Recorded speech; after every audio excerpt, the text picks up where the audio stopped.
अस्सलाम वालेकुम। कैसे हैं व्यूअर्स आप लोग। आज हम फार्मास्यूटिक्स का टॉपिक लेके आ रहे हैं जी। डोजेज फॉर्म में से इमल्शन है जी, कि इमल्शंस क्या होते हैं, कैसे प्रिपेयर किए जाते हैं, इसकी क्या क्वालिटीज़ होनी चाहिए, इसके इंग्रेडिएंट्स क्या क्या हो सकते हैं, इस पे आज हम लोगों ने बात करनी है। और इसको पूरी तवज्जो से सुनिएगा, पढ़िएगा, पूरी वीडियो को देखिएगा कि इसमें इंपॉर्टेंट क्वेश्चंस वगैरह जो उनको हमने हाईलाइट किया हुआ है तो उस पर थोड़ी तवज्जो दीजिएगा। इमल्शंस क्या है जी। An emulsion is a dispersion in which the dispersed phase is composed of small globules of a liquid distributed throughout a vehicle in which it is immiscible। Disperse system का ही एक हिस्सा है ये, या डिस्पर्स सिस्टम की ही एक type है जिसको हम इमल्शंस कहते हैं। इसमें किसी भी लिक्विड के छोटे ड्रॉपलेट्स या ग्लोब्यूल्स वगैरह जो होंगे उनको हम डिस्ट्रीब्यूट करते हैं थ्रू अ व्हीकल जिसके अंदर वो हल नहीं हो सकता। यानी एक ऐसा व्हीकल यूज़ किया जाता है जिसमें वो मटेरियल हल नहीं हो सकता, जो कि डिस्पर्स सिस्टम का बेसिक रूल या बेसिक उसका पॉइंट है। These are biphasic dosage forms. अब इसमें दो फेज इस्तेमाल हो सकते हैं। The two immiscible liquids are made miscible by the addition of a third phase and emulsifying agent. अब इसमें एक और ज़रूरी बात क्या आ जाती है कि जी बाईफेजिक होते हैं, यानी दो फेज इसमें होते हैं, दो अलग अलग फेज़ होते हैं जो आपस में मिक्स नहीं हो सकते। उनको मिक्स करने के लिए एक तीसरा फेज़ यानी कि इमल्सिफाइंग एजेंट जो है वो इसके अंदर ऐड किया जाता है। For example oil and water आपस में मिक्स नहीं होते हैं, तेल और पानी कभी भी आपस में मिक्स नहीं होता, लेकिन अगर हम उसमें कोई इमल्सिफाइंग एजेंट ऐड कर देंगे तो फिर वो आपस में मिक्स होकर इमल्शन को बना सकते हैं। In emulsion terminology, the dispersed phase is internal phase and the dispersion medium is the external or continuous phase।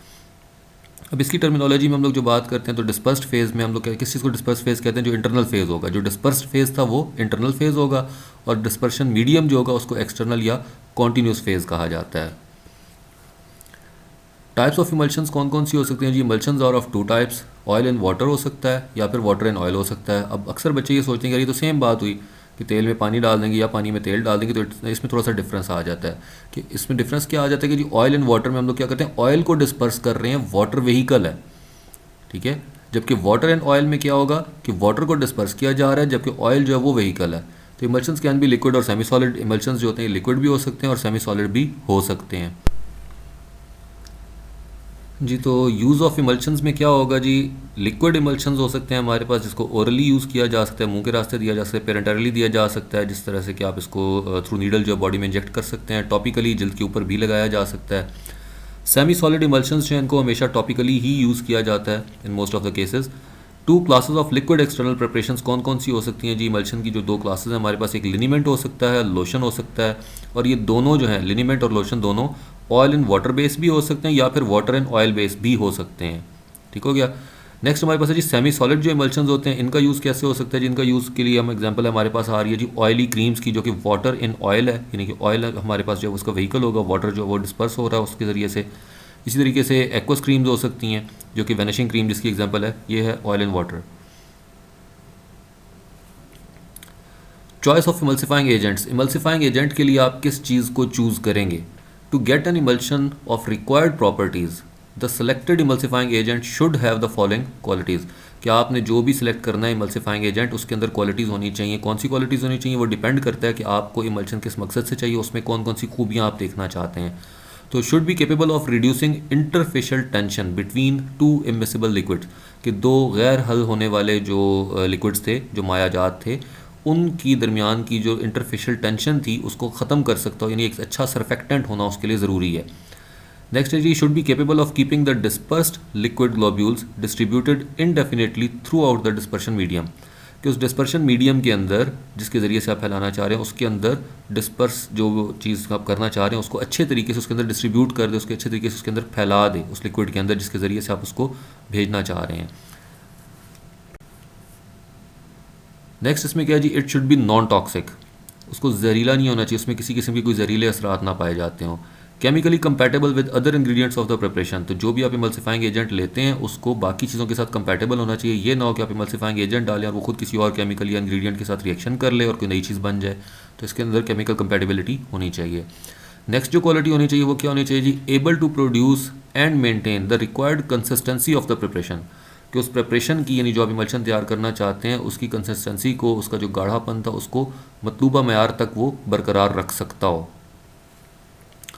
अब प्रिपरेशन ऑफ इमल्शन कितने तरीक़ों से हो सकती है जी। एक इसका मेथड है जी कॉन्टिनेंटल या ड्राई गम मेथड है, इंग्लिश और वेट गम मेथड है, और बॉटल और फोब्स बॉटल मेथड है। तो इन मेथड्स के ज़रिए से हम तैयार करते हैं जी डिफरेंट इमल्शंस को। कॉन्टिनेंटल या dry gum method. The continental method is used to prepare the initial or primary emulsion from oil, water and a hydrocolloid or gum type emulsifier। अब यहाँ पे जो बात बताई जा रही है कि ये तरीका किस लिए इस्तेमाल होता है, ये होता है जी आपका जो इनिशियल स्टेज थी, यानी पहला इमल्शन जो आप तैयार करते हैं जिसमें आपने अभी कोई और इंग्रेडिएंट नहीं डाला हुआ, मेडिसिनल एजेंट वगैरह नहीं डाला हुआ, प्राइमरी इमल्शन बनाने के लिए हम ये तरीका इस्तेमाल करते हैं। क्या क्या चीज़ें इसमें इस्तेमाल होती हैं? जिसमें इस्तेमाल होता है सबसे पहले ऑयल इस्तेमाल होता है, वाटर इस्तेमाल होता है और हाइड्रोकोलॉइड या गम इस्तेमाल की जाती है जो कि इमल्सिफायर का काम करती है। फॉर एग्जांपल इसमें हम कहते हैं यूजुअली जो कॉमन यूज़ होती है दैट इज़ एकेसिया या गम एकेसिया, जो आप लोगों ने फार्माकोग्नोसी में भी पढ़ा होगा, ये इस्तेमाल की जाती है। द प्राइमरी इमल्शन और emulsion nucleus is form from 4 parts of oil, 2 parts of water and 1 part of emulsifier. अब इसमें कहते हैं 4:2:1 इसको कहा जाता है, जिसको इसका जो एक निक नेम है दैट इज़ 4:2:1। ये क्या जी, ये रेशो होती है। 4 हिस्से इसमें ऑयल के होते हैं, 2 हिस्से इसके अंदर पानी होता है और 1 हिस्सा इसके अंदर इमल्सिफाइंग एजेंट का डाला जाता है, यानी गम का डाला जाता है। When all necessary agents have been added the emulsion is transferred to a graduate and made to volume with water. जब तमाम नेसेसरी जो चीज़ें थी हम डाल देते हैं तो इनको हम लोग क्या करते हैं, ग्रेजुएटेड सिलेंडर के अंदर डाल देते हैं। मतलूबा मैयार को पूरा करने के लिए इसमें पानी ऐड कर लिया जाता है ताकि इसकी क्वांटिटी को हम पूरा कर सकें। इंग्लिश और wet gum method. In this method the proportion of oil, water and emulsifier are the same. अब वेट गम मेथड में क्या है कि इसके अंदर भी प्रोपोर्शन बिल्कुल सेम होता है, यानी 4:2:1 होता है, but the order and technique of mixing are different. इसमें जो ऑर्डर था यानी जो तरतीब थी या जो टेक्निक थी वो मुख्तलिफ होती है। क्या इख्तलाफ होता है जिसमें the 1 part gum is triturated with 2 parts of water. अब इसमें हम क्या करते हैं, इसमें सबसे पहले हम गम को जो है वो बनाते हैं, उसमें मिक्स कर देते हैं पानी के अंदर। 2 हिस्से पानी और 1 हिस्सा गम का लेके उसको आपस में अच्छी तरह से मिक्स करते हैं जिससे हमारे पास म्यूसिलेज फॉर्म हो जाता है। Then the 4 parts of oil is added slowly in portions. फिर थोड़ा थोड़ा करके जो 4 हिस्से तेल हमने रखा हुआ था वो हम उसके अंदर शामिल करते हैं वाइल ट्रिचुरेटिंग, साथ साथ हम उसको मिक्स करते रहते हैं, हल करते रहते हैं। When all necessary agents have been added, जब तमाम नेसेसरी चीज़ें जो थी आपने उसमें डाल दी, लाजमी जो अज्जा थे उसमें शामिल कर दिए गए हैं, the emulsion is transferred to a graduate and made to volume with water. और फिर हम उसको क्या करते हैं, ग्रेजुएट में डाल के और उसको हम लोग ग्रेजुएट सिलेंडर वगैरह में या मेयरिंग के लिए जो चीज़ थी उसमें डाल के उसके अंदर पानी ऐड करके उसकी क्वान्टिटी को हम पूरा कर लेते हैं। बॉटल मेथड या Forbes bottle method. The bottle method is use for the preparation of emulsions of volatile oils और लेस विस्कस ऑयल्स। अब इसको किस लिए इस्तेमाल किया जाता है जी, बॉटल मेथड को, बॉटल मेथड या फोब्स मेथड जो है इसको इस्तेमाल किया जाता है वोलेटाइल ऑयल्स के लिए इस्तेमाल किया जाता है, या फिर ऐसी चीज़ों के लिए जो कि लेस विस्कस हों, जो कि बहुत ज़्यादा पतले तेल होते हैं उनके लिए। And is a variation of the dry gum method, और ये ड्राई गम मेथड की ही वेरिएशन है, उसी को थोड़ा सा बदला गया है। Because of low viscosity the volatile oils require greater amount of gum. क्योंकि वोलेटाइल ऑयल्स जो वो इतने ज़्यादा थिक नहीं होते हैं, बहुत ज़्यादा पतले होते हैं, उनकी विस्कोसिटी कम होती है, तो उनको ज़्यादा अमाउंट चाहिए होती है गम की for emulsification. Therefore the proportion of for oil, water and gum for primary emulsion is 4:4:2। अब उसमें हमारे पास क्या था, 4:2:1, ठीक है। जो पहले दोनों मेथड्स हैं हमारे पास, ड्राई गम मेथड और वेट गम मेथड, दोनों में हमारे पास कॉम्बिनेशन जो था वो सेम था। यहाँ पे कॉम्बिनेशन जो है वो चेंज हो रहा है, 4:4:2, ठीक हो गया जी। नेक्स्ट हमारे पास है जी स्टेबिलिटी ऑफ इमल्शन। इसकी स्टेबिलिटी कैसे कायम रखी जाती है? Stability of emulsions means that a formulated emulsion should retain its original characters.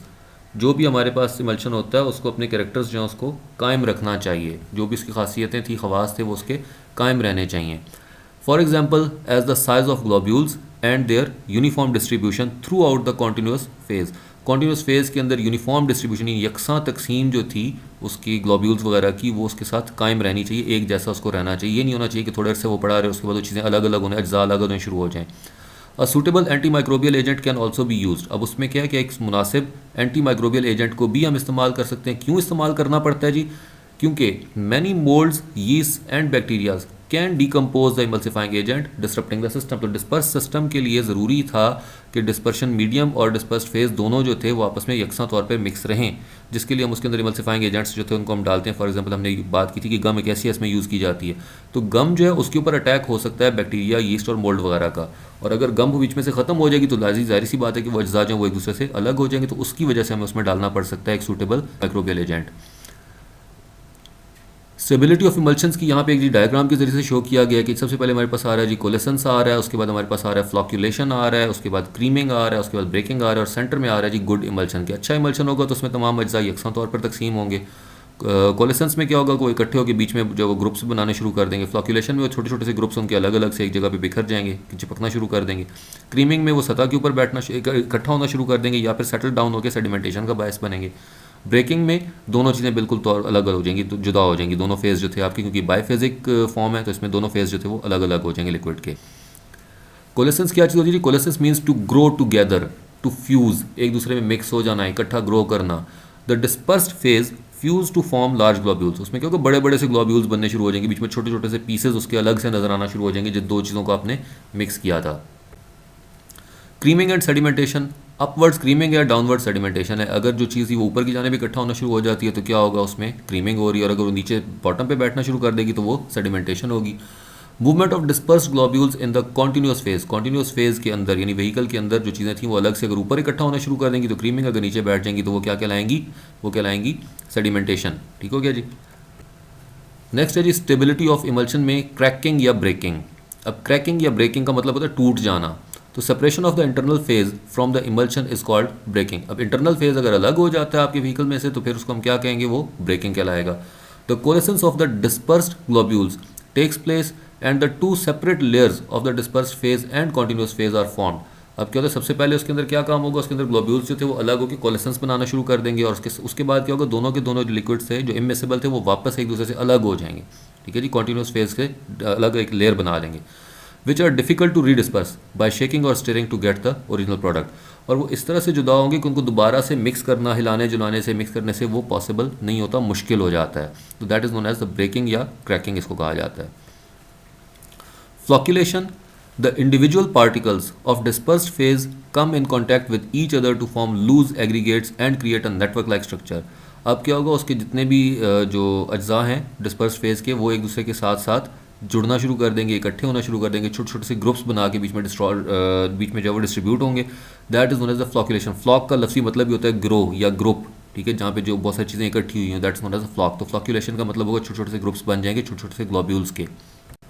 तो ये था जी हमारा आज का टॉपिक अबाउट इमल्शंस। नेक्स्ट जो हमारी वीडियो जी that would be about lotions and liniments. Lotion और लिनीमेंट क्या होते हैं, क्यों होते हैं, कैसे होते हैं, कितनी टाइप्स होती हैं, कैसे बनाए जाते हैं, इस पर हम बात करेंगे। तो प्लीज़ हमारे चैनल को लाइक करें, सब्सक्राइब करें और बेल आइकॉन को ज़रूर हिट करें और अपने दोस्तों को भी रिकमेंड करें, बिकॉज ईजी स्टडी आपके लिए कोशिश करता है कि चीज़ों को ज़्यादा ईजी बना कर लेके आए और आपकी स्टडी ज़्यादा ईजी हो और आपके अच्छे अच्छे से मार्क्स आएँ। तो थैंक्स अ लॉट, बहुत शुक्रिया।